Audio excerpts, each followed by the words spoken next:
Hello and welcome back to Vox Terra. I want to really encourage people to comment on my show, and I appreciate people doing that. And to encourage you, I'm just going to cite few comments, recent comments. So the few I'm grabbing from is from my show about that massive blizzard storm front, especially where it hit the Buffalo, New York area. And I'm also going to grab a comment from my show where I featured a quote from Henry Kissinger, and my purpose there was to emphasize what I believe are underemphasized voices for peace that come from what could be called the establishment, but just get ignored by our media. So regarding the first show I mentioned, the one about the snow in Buffalo, I got three really awesome comments from viewers about their own, so far, maybe a little more to come, about their own experience with the climate in the region changing where they live, and basically it just going unnoticed and unmarked by the media. And maybe even the people around them, as well as how they might feel. It's definitely how I feel. So one commentator was from Indiana and mentioned how he's noticed in his 50 years how the climate's changed there. I'll just quote a bit from that. I remember when we got snow and wouldn't really see the green grass because it was covered in snow for a month or longer. In some cases, it stayed cold and not this up and down every 5 days, give or take. And the extremely high and low temps we recorded around New Year. And then he went on to comment how people on the local news just mentioned this high of 60, but then that was it. No mention of climate change. Another commentator described changes in the Cape Breton area. Cape Breton by the Gulf of St. Lawrence, which used to get filled with Arctic ice through the Straits of Belle Isle.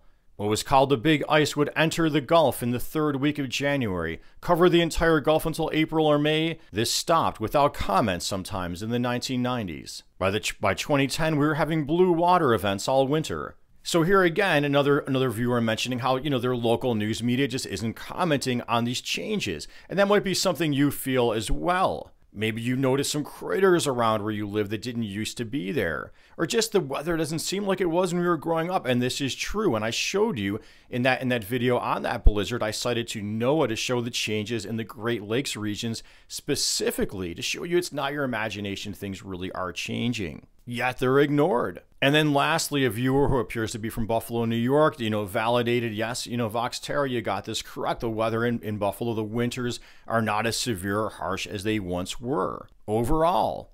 Okay, so now I'm just going to jump to a different show I did a ways back now. It was about that Henry Kissinger quote I mentioned to you. And you could call that an anti-war video or a let's emphasize our role, meaning, the West, if you want to call it that, or the US of A, that concept of looking at the mote in our own eyes, to borrow a line from the Bible, and how we might be fomenting some of this chaos around the world. Well, here are comments. Now, most of the comments, even though that one got a lot of views and a lot of subscribers, most of the comments were negative. I think a lot of people thinking that I'm saying, hey, Henry Kissinger's awesome. No, that wasn't my point. Just emphasizing an establishment voice that's arguing for peace that's being ignored. Or this one wasn't too common, but it was pretty interesting, and it's a negative comment.